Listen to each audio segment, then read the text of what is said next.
খালেদা জিয়া ও শেখ হাসিনার সম্পর্কটা এখন দা কুমড়ার মতো, অথচ একটা সময় তাদের মধ্যে বেশ সুসম্পর্ক ছিল। শেখ হাসিনা তারেক রহমানের বিয়েতে এসেছিলেন, খালেদা জিয়া শেখ হাসিনার মুক্তির দাবি জানিয়েছিলেন। কারাগারে একসাথে থাকার সময় শেখ হাসিনা খালেদা জিয়ার জন্য রান্না করা খাবার পাঠিয়েছিলেন। এছাড়া তারা একসাথে গণতন্ত্রের জন্য আন্দোলন সংগ্রাম করেছেন, নিয়েছেন নিজেদের খোঁজ খবর। তবে সেই সম্পর্কটা এতটাই তিক্ততায় রূপ নিয়েছে যে দীর্ঘ 17 বছর দুজনের মুখোমুখি কোনো সাক্ষাৎ হয়নি। যে কয়েকবার ফোন আলাপ হয়েছে সেগুলোতেও ছিল কথা কাটাকাটি। কি কারণে এমনটা হলো? শেখ হাসিনা ও খালেদা জিয়ার সুসম্পর্ক তৈরি হয়েছিল রাজপথের লড়াই থেকে। 1982 সালে এরশাদ বিরোধী আন্দোলনের সূচনা হলে প্রায় সব রাজনৈতিক দল আন্দোলনে নেমেছিল। তবে তারা দুজন ছিলেন ওই আন্দোলনের অগ্রভাগে। আওয়ামী লীগ ও বামপন্থীদের জোট 15 দল এবং বিএনপি ও কয়েকটি ডানপন্থী দলের জোট 7 দল গণতন্ত্র পুনরুদ্ধারে অভূতপূর্ব সমঝোতায় পৌঁছায়। 1990 সালের 6 ডিসেম্বর এরশাদ সরকারের পতন হওয়ার পর দেশের অস্থায়ী রাষ্ট্রপতি হিসেবে শপথ নেন তৎকালীন প্রধান বিচারপতি শাহাবুদ্দিন আহমদ।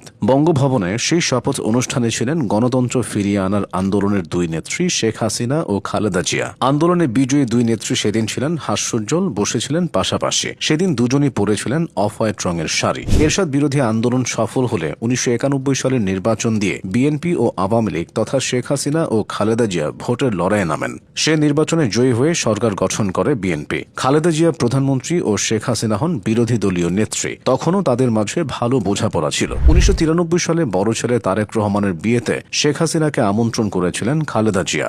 খালেদা জিয়ার ডাকে সাড়া দিয়ে তারেক রহমানের বিয়েতে যোগ দিয়েছিলেন শেখ হাসিনা। তিনি সেখানে স্বামী ডক্টর ওয়াজেদ মিয়া সহ উপস্থিত হয়েছিলেন। শেখ হাসিনার সাথে তারেক জিয়া ও নববধূ জোবাইদার হাস্যোজ্জ্বল ছবিও আছে। 1996 সালে একপাক্ষিক নির্বাচনে খালেদা জিয়ার দল বিএনপি সরকার গঠন করলে তীব্র আন্দোলন গড়ে তোলে শেখ হাসিনার আওয়ামী লীগ। পরবর্তীতে একই বছর পুনরায় নির্বাচন হলে শেখ হাসিনা হন প্রধানমন্ত্রী, খালেদা জিয়া হন বিরোধী দলীয় নেত্রী। 1996 সালে আওয়ামী লীগ ক্ষমতায় আসার পর 15 আগস্ট অর্থাৎ বঙ্গবন্ধুকে সপরিবারে শেষ করে দেওয়ার দিন জন্মদিন পালন শুরু করেন খালেদা জিয়া। বিষয়টি নিয়ে তখন থেকে আলোচনা সমালোচনা শুরু হয়। শেখ হাসিনা একবার বলেছিলেন, খালেদা জিয়া যখন 15 আগস্ট জন্মদিনের কেক কাটেন তখন বিষয়টা তার কাছে বুকে ছুরি চালানোর মতোই মনে হয়। যদিও সমালোচনার মুখে 2015 সাল থেকে আনুষ্ঠানিকভাবে এদিন বেগম জিয়ার জন্মদিন পালন বন্ধ করা হয়। ফেরা যাক অতীতে। 2004 সালে দেশের রাজনীতিতে সবচেয়ে তোলপাড় ফেলে দেয় আওয়ামী লীগের সভায় গ্রেনেড হামলার ঘটনা। সেখানে শেখ হাসিনা প্রাণে বেঁচে গেলেও তার দলের গুরুত্বপূর্ণ